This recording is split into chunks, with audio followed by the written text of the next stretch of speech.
Welcome to the Canon Digital Rebel and Digital Rebel XT tutorial DVD.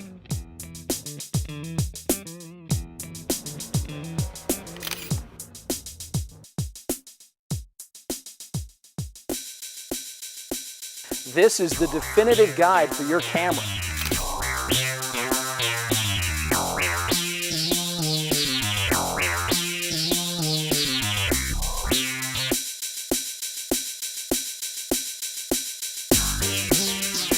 Our goal is to both instruct and entertain.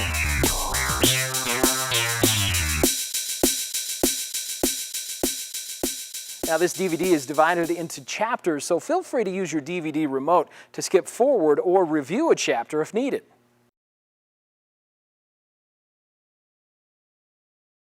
Section 1, getting started with your camera in full auto mode.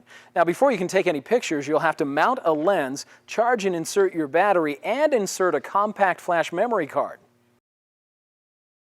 Now to mount or install the lens, hold the camera in one hand, the lens in the other, then line up the white guide square with that on the camera, turn it counterclockwise very gently until it clicks. Caution, take great care not to scratch the lens by allowing it to make contact with anything. To charge your battery, insert it into the charger like this, then plug the charger into the wall jack. Tip, it takes about 3 hours to fully charge your battery. Another tip, your battery will allow you to take about 600 pictures. To insert your charged battery, simply open the battery compartment, then slide in the battery like this.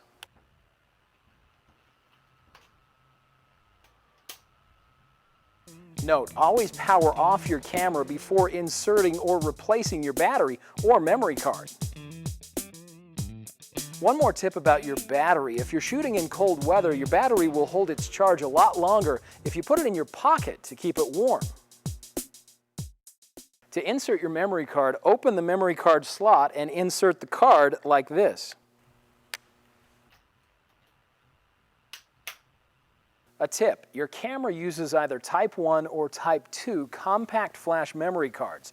These cards are available in varying sizes from 32 megabytes to 4 gigabytes from either Canon or from third-party providers. The larger the card's memory capacity, the more images you'll be able to store before either deleting or copying the images to another device, like your PC's hard drive. It's necessary to format your compact flash card to work with your camera before you can start taking pictures. Start by pressing Menu, then use the direction cross keys to select the first setup menu. Now scroll down to the Format option and press Set.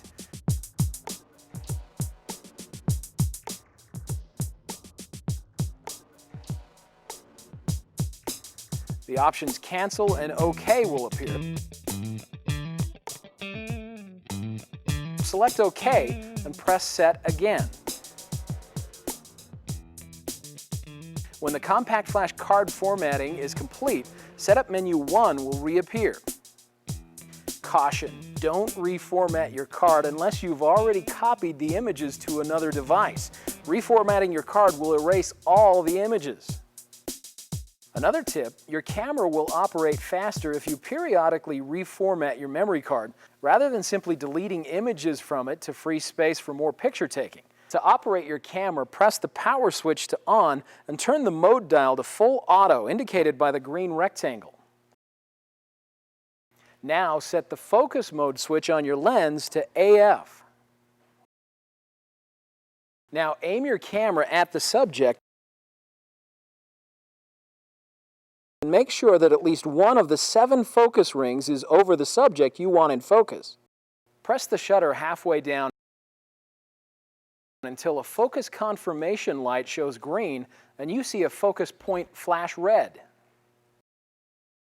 Then press the shutter the rest of the way down to take a picture.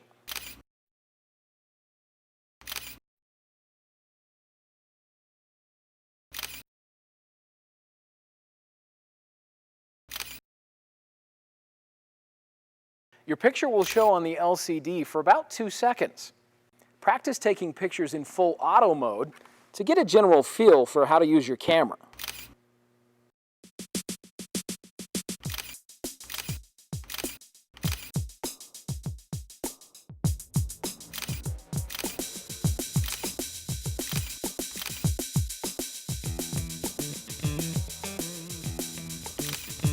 To view a picture image, press the play button, then the left or right keys to step through the images stored on your memory card. To delete an image once it's selected, simply press the delete key and confirm that you want to delete the image. Practice viewing the picture on your LCD each time you take a picture, and remember, with digital cameras there's no film expense, so take as many pictures as you want and simply delete the images that don't turn out.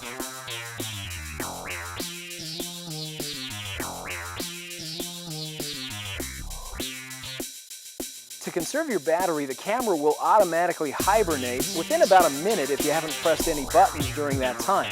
Just press the shutter to awaken it again. Section 2, Concepts of Digital Cameras. Now that you know how to use your camera in full auto mode, allow us to discuss some of the basic concepts of digital cameras and photography so you have a foundation to learn how to use your camera in much more powerful and creative ways. To begin, a digital camera is comprised of 4 main parts. First, a lens which magnifies an image, focuses that image, and determines how much or how little light will enter the camera. Second, a shutter assembly, which reflects the image into the viewfinder so you can see it, and which opens when you press the shutter button for a very precise period of time in order to expose the image sensor to the focused image. Third, an image sensor is a silicon chip that, like film in older cameras, is exposed to an image and precisely records that image so it can be converted into a digital file for storage on a memory card. Fourth, a memory card stores images until the images are archived on a PC hard drive or burned to a CD and deleted from the memory card. A tip: it may be convenient to use multiple memory cards. When one card is full, simply insert a new one and continue shooting pictures. Memory cards can be used to store images either permanently or temporarily, although the least expensive way to archive your images is to burn them to a high-quality CD and then store them in a safe, cool, and dry place. To remove the memory card, simply open the memory card cover and press the eject button like that.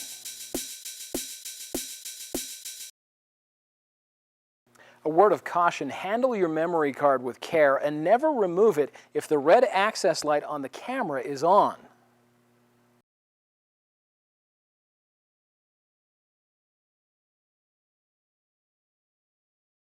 You'll want to get into the habit of protecting your great photos on your camera from accidentally being erased.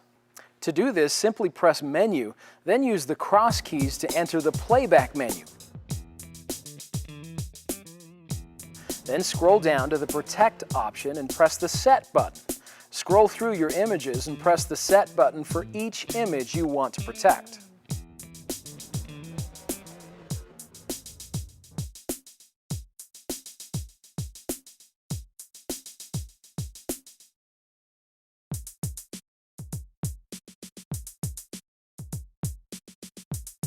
The next most important elements of good photography are angle of view and magnification.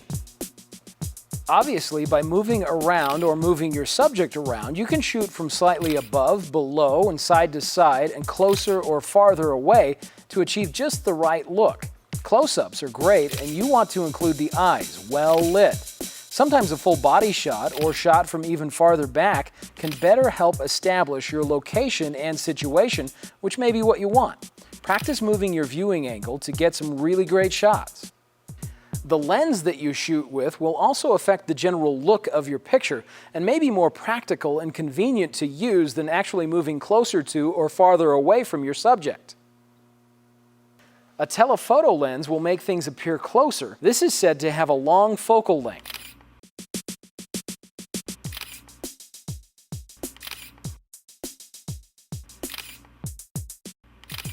A common focal length for great portrait photography is about 100 millimeters.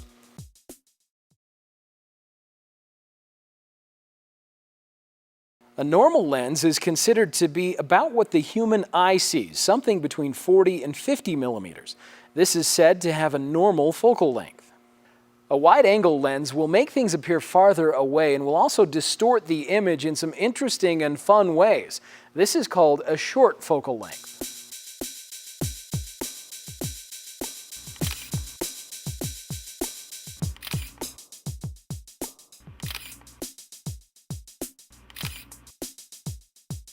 A zoom lens is very common and can move from one focal length to another by simply moving the dial.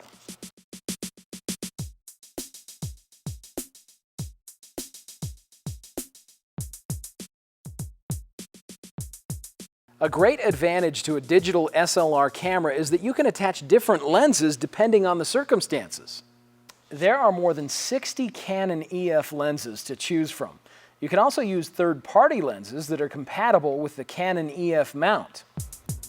While you can use all of these lenses with your digital SLR, you need to understand that the lenses will be magnified by a factor of 1.6 times compared to your 35mm film SLR. The reason is that the Rebel's image sensor is smaller than the 35mm film frame, so the sensor sees only the inner portion of what might be seen on 35mm. The result is great for telephoto lens use. Your 200mm telephoto lens will now function as a 320mm lens on your digital Rebel.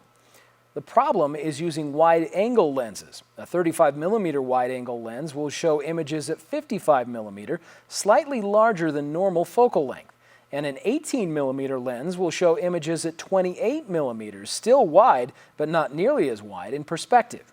So before you go buying a 100mm lens for portrait photography and a 50mm lens for normal picture taking, consider that your lens selection will be multiplied by 1.6 times in appearance with your camera.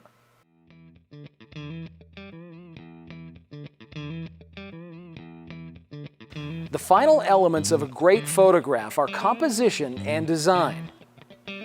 The placement of objects and the location within the frame is critical to make a photograph look finished and artistic. While one person's perception of art is different from another's, here are some general principles you'll want to consider. Showcase the main subject. You can make the subject stand out either by lighting, placement, focus, or background-foreground elements. Practice seeing what these different principles can do for your photos. Again, keep in mind that digital cameras have no film operating costs, so take lots of pictures and do a lot of experimenting. Consider your orientation. Do you want a vertical or horizontal image, commonly called portrait versus landscape perspectives? Some subjects just work better as vertical, some as horizontal. It depends on the mood and purpose of your photo. Placing the horizon. The horizon is where the sky meets the land. Typically, a great photo will show the most important subjects in the upper portion of the frame where the eyes naturally want to look. But sometimes the picture works best to divide the picture horizontally by the horizon and showing it higher or lower than center frame depending on the subject matter. Placing your subject or subjects off of center can sometimes create a more pleasing image.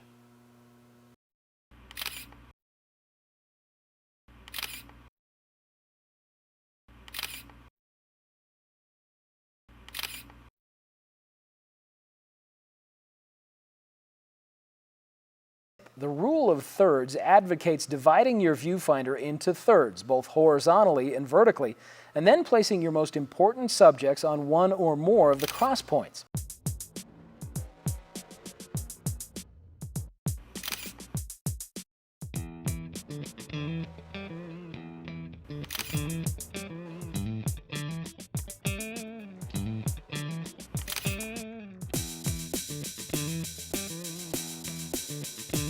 You'll notice that the eye lines for close-ups are often aligned with the top line. Remember to lock your focus and exposure to achieve the kind of balanced composition that you want. Section 3, Basic Principles of Digital Photography. Digital photography is based on several main concepts. By understanding these well, you'll be able to understand nearly every other photographic concept. Number 1, exposure is the amount of overall lightness or darkness of a photographic image. If the camera has too little light, the exposure will be dark, and it will be hard for you to see the details in the image.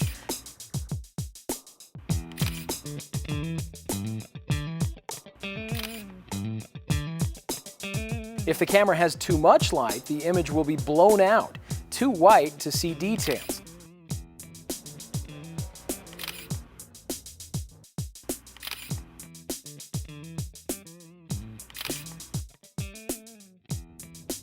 Exposure is controlled primarily by two things: A, the lens aperture or opening; B, the duration of the shutter opening or shutter speed.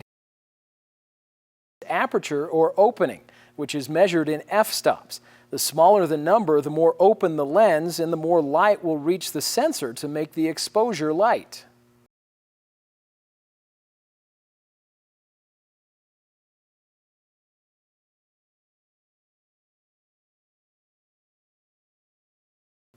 B, the duration of the shutter opening or shutter speed, measured in fractions of a second.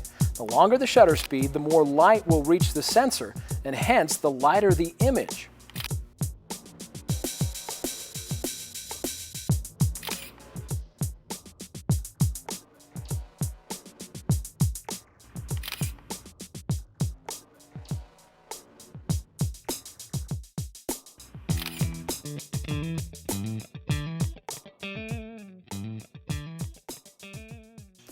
One way to better understand the relationship of aperture and shutter speed on exposure is with an analogy. Consider the proper amount of light or exposure to be like a full bucket of water. Then consider a water tap from which you will fill the bucket to be the aperture or opening on your lens. Finally, consider your camera's shutter speed to be like the amount of time you will leave the water tap turned on. The more the tap is opened, the more water will come through the hose into the bucket, and hence the shorter amount of time you will need the tap to be open. Conversely, if the tap will only open a small amount and water is only trickling into the bucket, you'll need to leave the water turned on for a much longer period of time. An interesting and important note is that shutter speed not only affects exposure, but it also affects clarity during action. A fast shutter speed will freeze a moving subject in your picture, whereas a slow shutter speed will appear to blur a moving object.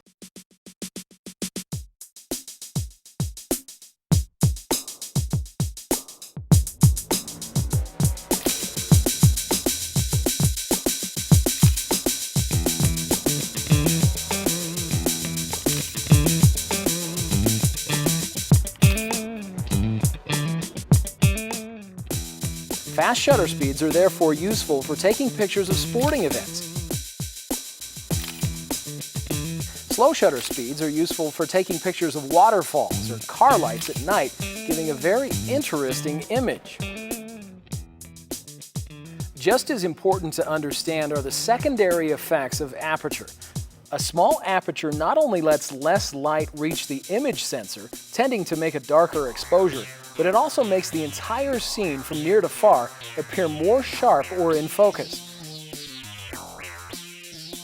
This optical phenomenon is called a long depth of field. This is useful when photographing a subject in front of a national monument where you want both in focus.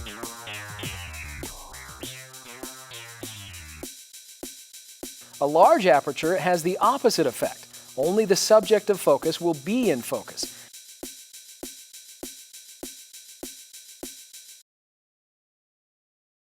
This is used extensively in portrait photography as it helps to literally focus attention on the subject.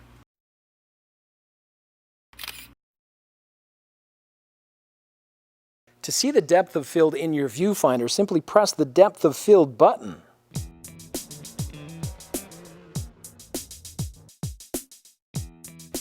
Alternatively, take the picture, then review the LCD image. Zoom in or out on a portion of the image to inspect it closely and simply reshoot the picture if necessary.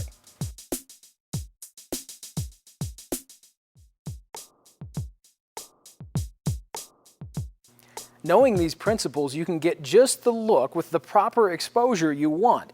But enough photographic theory, let's show you how your camera makes it easy to do these things. On your mode dial, there are basic exposure settings, completely automatic, and creative exposure settings, giving you varying levels of control over your exposure. Let's start with the basics, or what Canon calls the image zone modes. You have already used the full auto mode. The next one is the portrait mode. In portrait mode, the camera will set the aperture for wide open, creating a very short depth of field. Then it will adjust the shutter speed as necessary to estimate a proper exposure. This blurs the background as we discussed earlier. Once you set this mode, simply point and click.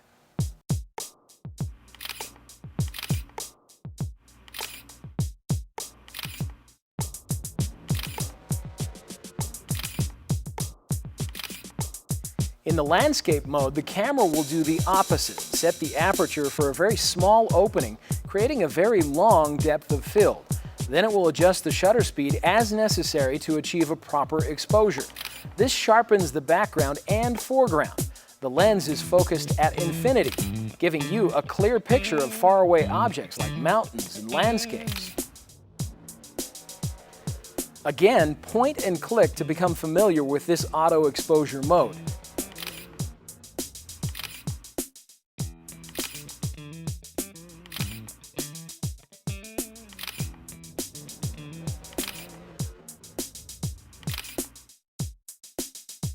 A tip, the shutter speed can become quite slow in landscape mode, so be sure to steady your camera to avoid camera shake, which can make everything appear out of focus.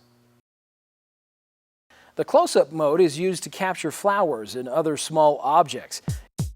Use this at the lens's minimum focusing distance.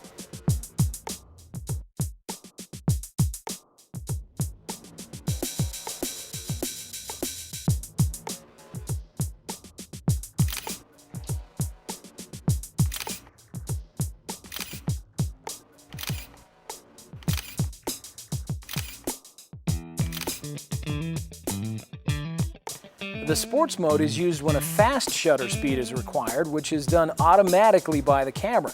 If you hold down the shutter in this mode, the camera will take pictures one after another in rapid succession. The flash will not fire in this mode. Now you're ready for the really big events in your daughter's life, or your son's.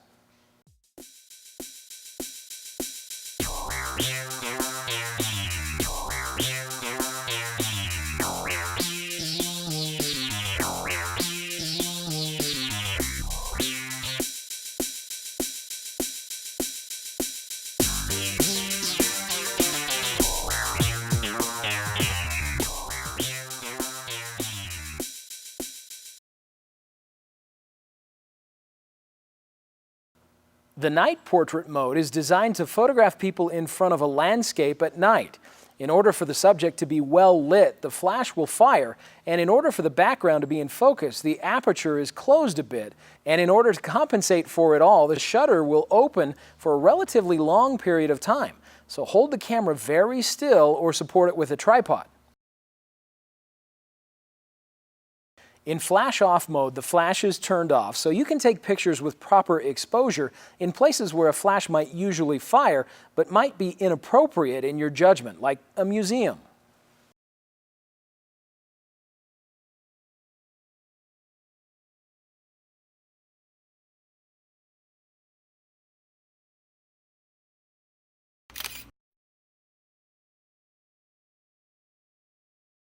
Something called the ISO setting of your camera also relates to image exposure. The ISO setting is a way to control the sensitivity of your image sensor chip. You can think of this like ASA ratings of film, 100, 400, and so on.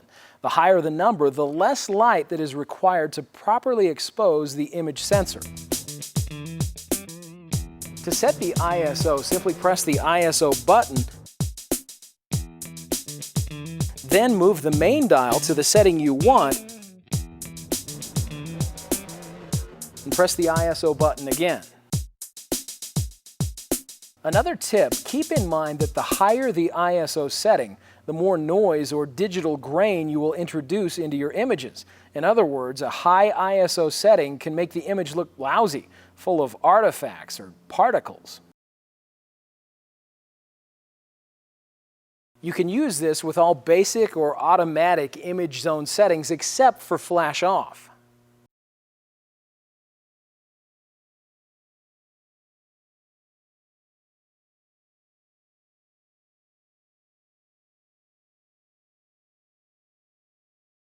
Before we look at the creative manual zone modes, let's look briefly at one more photographic concept: aperture and shutter stop. Both shutter speeds and apertures have a standard series of settings called stops. Opening the aperture by one stop will double the light that reaches the sensor.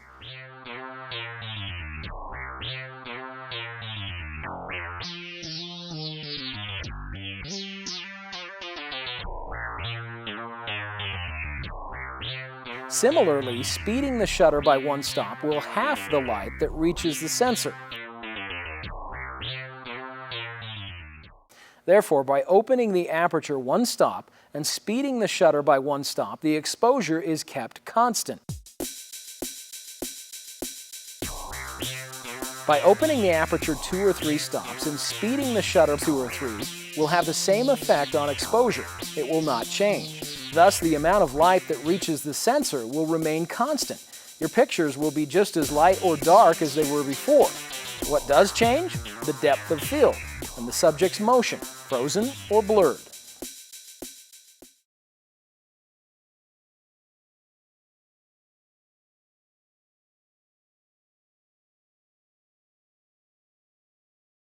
The first creative zone mode, Program AE, shown with a P on the mode dial, is like full auto. It will calculate a proper exposure for you, then allow you to easily rotate through and select different aperture shutter speed combinations to emphasize either depth of field or motion in your shot.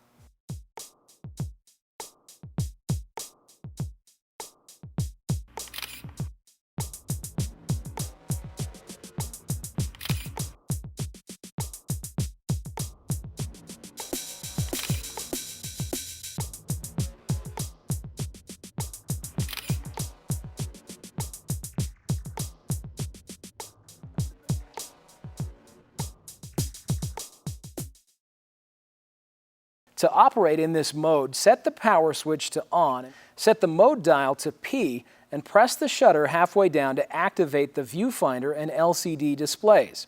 Turn the main dial to scroll through the options until you find the one you want. Press the shutter all of the way down to take the picture. A tip: to keep the setting from changing, either immediately take another picture or hold the shutter halfway down. The next creative zone mode setting is shutter priority, or TV. Use this to set the shutter speed yourself and let the camera calculate the aperture needed to make proper exposure. This is very handy when you know you want to either freeze or blur the motion of your subject.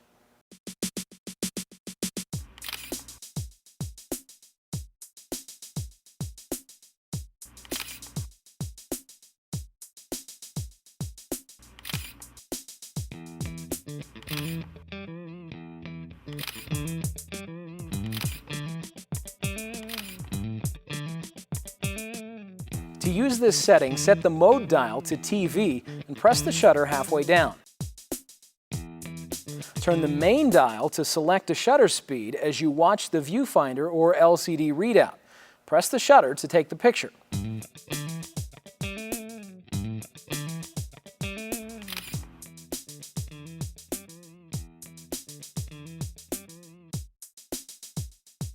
A tip: if the largest aperture, the smallest number, blinks, the exposure will be too dark. Select a slower shutter speed. Similarly, if the smallest aperture setting blinks, the exposure will be too light. Select a faster shutter speed.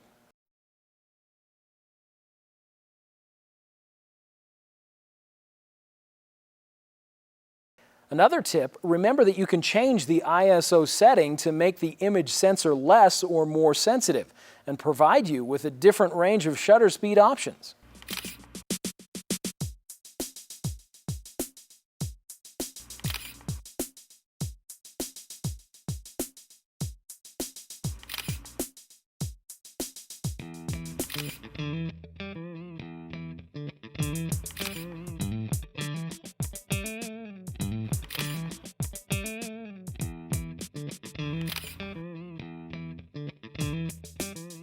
The next creative zone setting is aperture priority, or AV mode.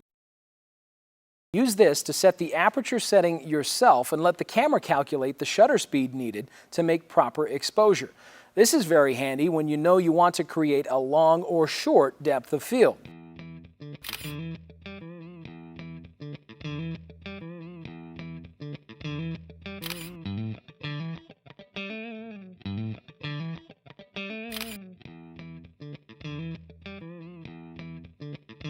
To use this setting, set the mode dial to AV and press the shutter halfway down. Turn the main dial to select an aperture as you watch the viewfinder or LCD readout. Press the shutter to take the picture.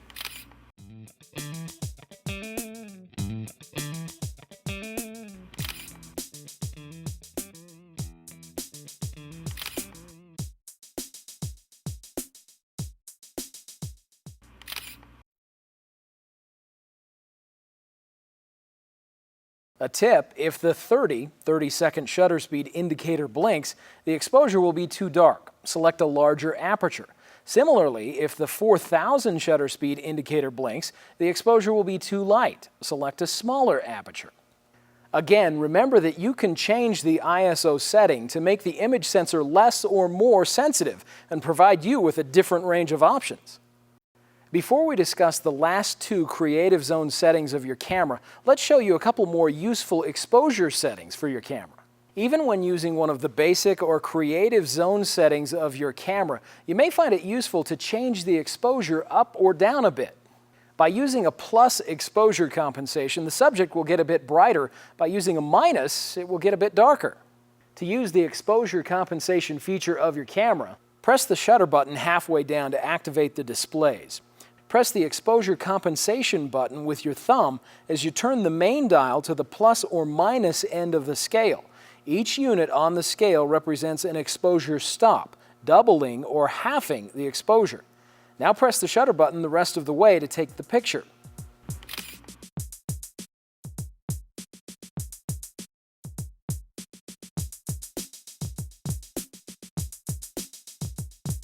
Another tip: reset the exposure compensation to 0 when you're done.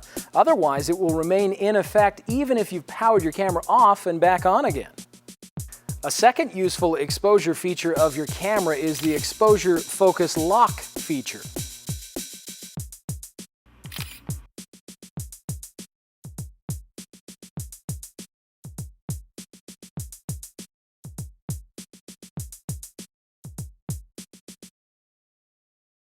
To use the auto exposure lock feature of your camera, press the shutter button halfway down to activate the displays. Aim the camera so as to center in your viewfinder the portion of the image that you want to be properly exposed. Press the AEFE lock button. Recompose your picture by zooming out or moving the camera one direction or another. Now press the shutter button the rest of the way to take the picture. Release the shutter and wait for the asterisk icon to disappear for the exposure lock to clear. Another tip: keep the shutter depressed partway down in order to keep that exposure setting. This feature will automatically measure just the center 9% of your viewfinder when locking the exposure. The most manual creative zone setting is manual mode. Use this to set both the aperture and shutter speed setting yourself, and let the camera display an exposure scale, which indicates what your final exposure will be. This is very handy when you want complete control over your camera's exposure. To use this setting, set the mode dial to M and press the shutter halfway down. Turn the main dial to select a shutter speed.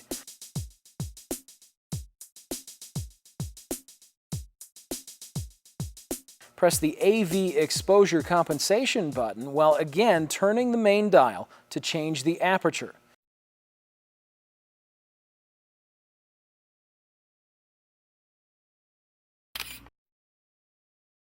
Move either the shutter speed or aperture until the exposure scale indicates that you are on 0 or dead center position. Press the shutter and take the picture.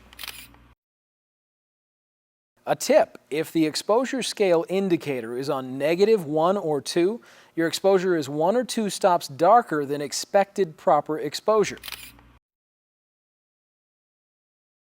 If the exposure scale indicator shows a +1 or 2, your exposure is 1 or 2 stops lighter than expected proper exposure. You cannot use either exposure compensation or auto exposure lock when using the manual mode of your camera. The last creative zone mode is the auto depth of field mode, or ADEP mode.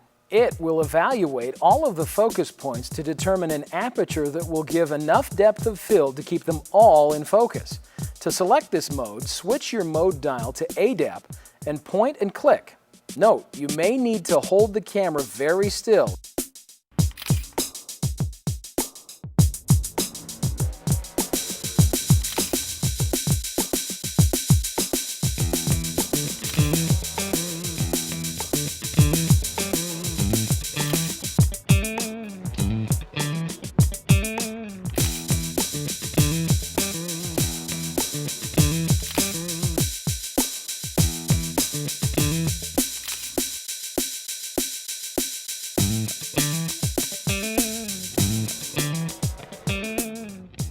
Besides checking your LCD and actually viewing the image after it's taken, another great feature for checking exposure is by viewing the image's histogram graph.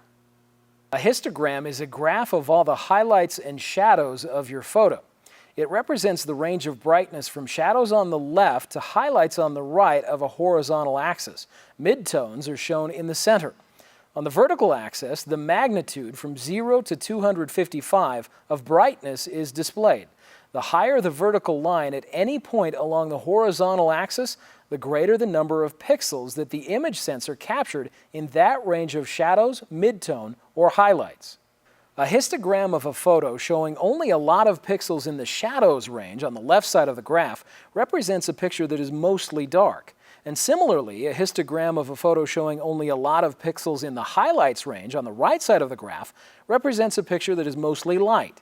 A well-exposed picture is typically one that has a fairly even distribution of pixels across the entire histogram. To see the histogram of an image, press the play button to review photos. Scroll to the photo whose histogram you want to see, press the Info button. Press the Info button again to return to normal play mode. Press the play button again or the shutter button to return to normal camera mode. Clearly, proper exposure is a major part of taking good pictures, and by changing the aperture and shutter speed, either with the automatic or manual settings, you can change the depth of field or the motion blur or sharpness while still keeping the exposure you want. The second most important principle of taking great pictures is image sharpness. Image sharpness is affected by several things, including lens focus, depth of field, camera shake, and digital noise. First of all, you may want to have a bit of motion blur in your image for aesthetic effect. In this case, you would experiment with a slower shutter speed. You may also want parts of your image to be sharp and other parts to be out of focus. For this, you would experiment with depth of field changes, as already discussed. This section will talk about how to keep your image sharp when you intend it to be sharp. Let's talk about lens focus. Sometimes the autofocus feature of your camera will have problems, particularly in situations where there is low contrast, highly reflective or bright objects and backgrounds, or overlapping objects at different distances. To ensure that the right part of your subject is in focus, you may want to switch the lens to M for manual focusing mode, where you have full control over focus by simply moving the focus ring left or right. Note, even in manual focus mode, you can press the shutter button halfway down and a red dot flashes in the active AF point, and the confirmation light shines in the viewfinder when focus is achieved.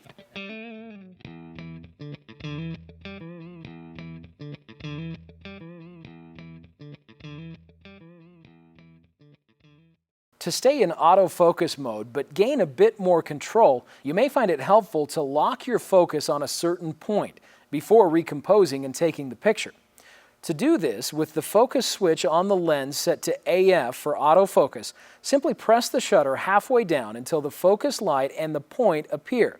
Then, still holding the shutter halfway down, move the camera to recompose the picture and then depress the shutter the rest of the way down.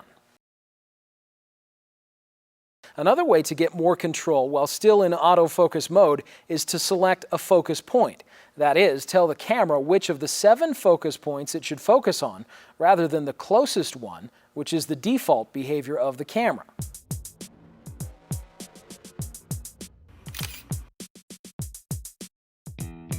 To set a focus point with the mode dial on any setting other than ADEP, press the AF point selector button. Then turn the main dial to select the desired AF point.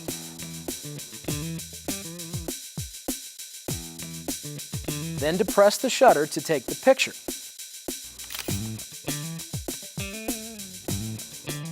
A tip: repeat these steps but select all 7 focus points again to return to the normal autofocus mode. Another way to get a clear picture is to increase your depth of field, as we've already discussed, to cover the entire range of what you're trying to get in focus.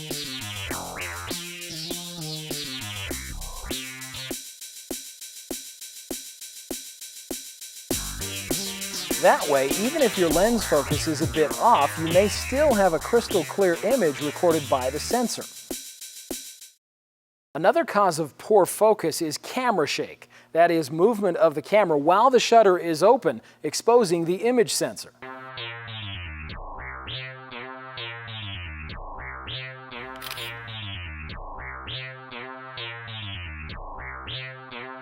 Always steady the camera when you can. Holding the camera with 2 hands and pressing the viewfinder gently against your face will help.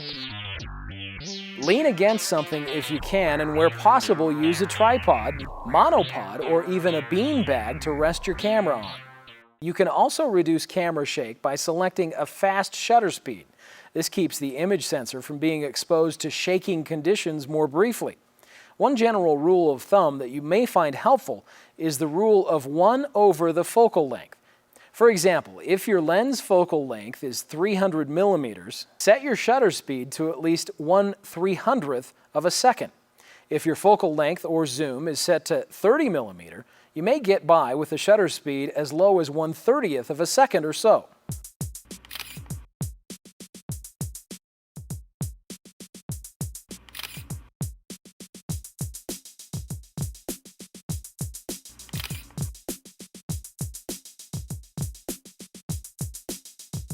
Canon's image stabilizer lenses do a remarkable job of taking out camera shake automatically.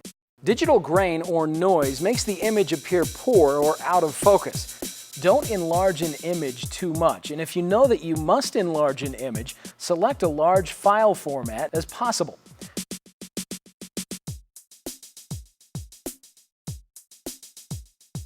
To select a high-resolution file format, press Menu, highlight Quality, and press Set.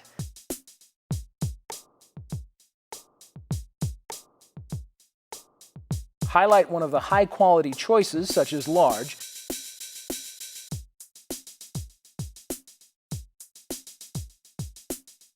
Then press Menu or the Shutter button to hide the menu. Too high of an ISO setting can create noise in your image. Underexposing your photos, too much black, will come across as gray or noisy. Don't underexpose your photos.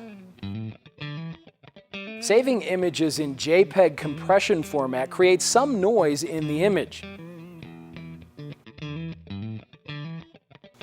Also, repeatedly opening and resaving JPEG images in your camera by previewing them repeatedly can degrade the file quality. Save images in RAW format if possible. This is not compressed like JPEG. To select RAW file format, move the mode dial to one of the creative zone modes, such as aperture priority, press Menu, highlight Quality, and press Set.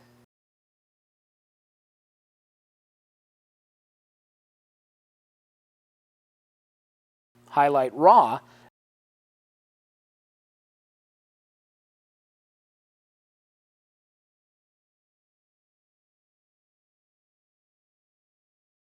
Then press Menu or the Shutter button to hide the menu. Another way to keep noise out of your image is to shoot high-contrast subjects. Gradual gradations, like the sky's changing blue colors, cause grain-like patterns in the image. Finally, to help keep noise out of your images, allow your camera to cool off before shooting more pictures. An overheated image sensor will add noise to your image. Your camera is capable of storing images in two file types, RAW, which is uncompressed, and JPEG, which is a compressed format. The RAW file keeps more of the image data and is therefore a better quality image file. It can be edited with popular software packages like Adobe Photoshop.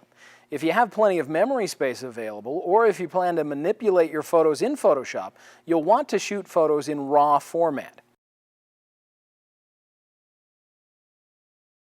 JPEG is a compressed file format. It retains an amazing amount of quality and can be edited with photo manipulation software also. Use this format if you have less space or don't need to do a lot of touching up of your photos. The number of photos available with a 512 megabyte memory in the RAW format is 50. In JPEG, it's 170. A third major ingredient of a good photo is to carefully choose the color of your surrounding light and tell your camera what color that light is. First, a bit about the color of light. While all light looks white to an untrained eye, each type of light, sunlight at daytime, sunlight in the shade or under cloudy conditions, light coming from a tungsten lamp or fluorescent fixture, are all composed of different colors. Daylight is more blue.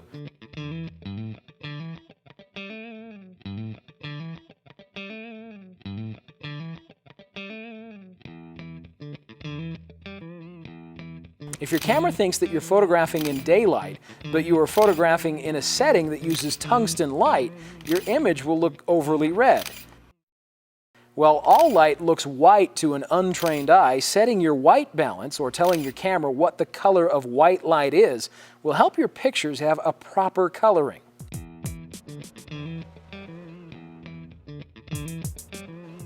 Your camera will attempt to automatically determine the white balance, but you'll get better results if you set a preset white balance or by manually customizing your white balance, which will provide the very best results. Here is how you select a preset white balance. With the mode dial set to any creative zone, press and release the white balance button. Then turn the main dial to scroll through and highlight an available setting displayed on the LCD.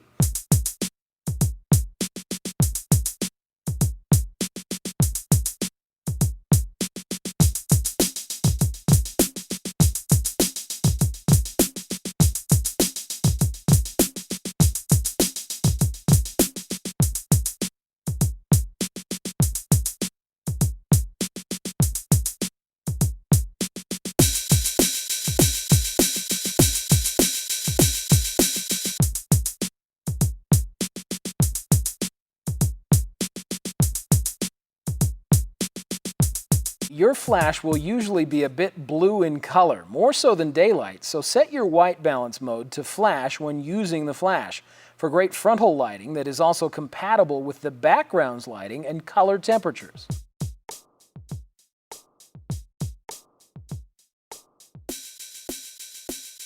Here is how you set a custom white balance. With the mode dial set to any mode in the creative zone, focus manually on a white sheet of paper that fills at least the center 9% of your viewfinder. Then press the shutter button, press the menu button displaying the shooting tab, highlight the custom WB option, and press the set button.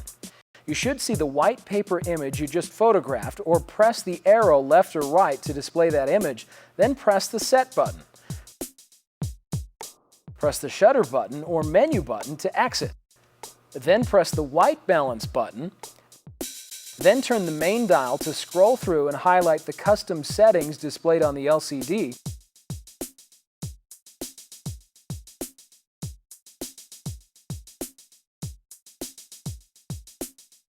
A tip, this white balance setting will remain in effect during all Creative Zone settings until you change it. Another tip, if you shoot in RAW file mode as previously discussed, you can modify the white balance later by using the Canon EOS Digital Solution software that came with your camera or by using Adobe Photoshop.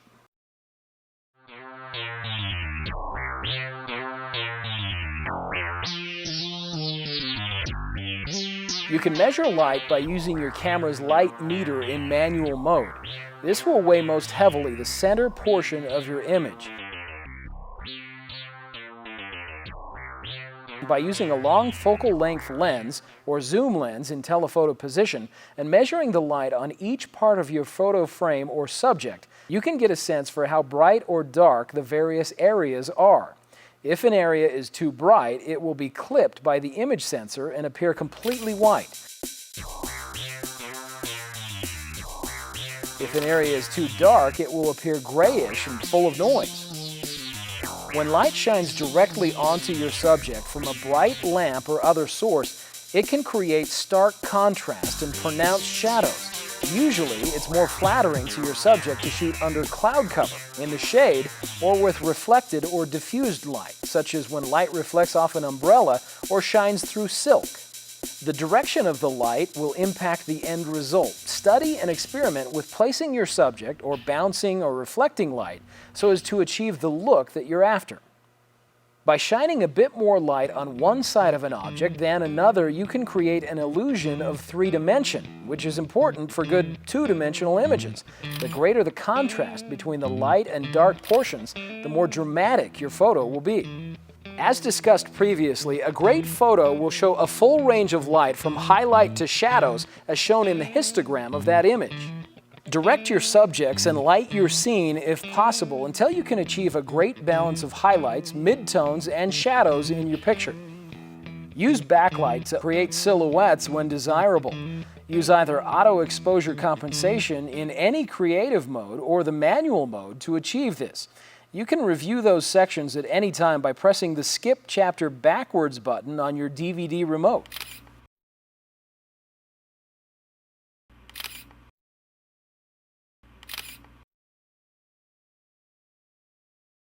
Simplify your picture and background. A great photo is often simple. It requires patience to get just the right shot sometimes.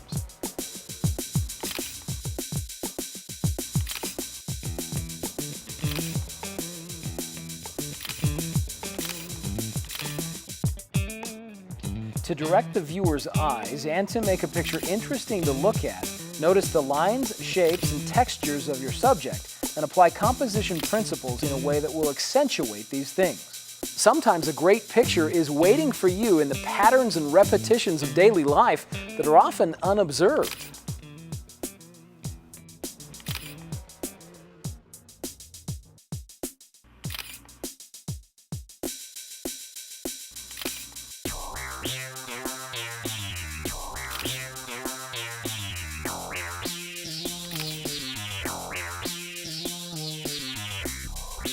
By showing the scale of subjects in frame, you can make a photo more informative and even awe-inspiring.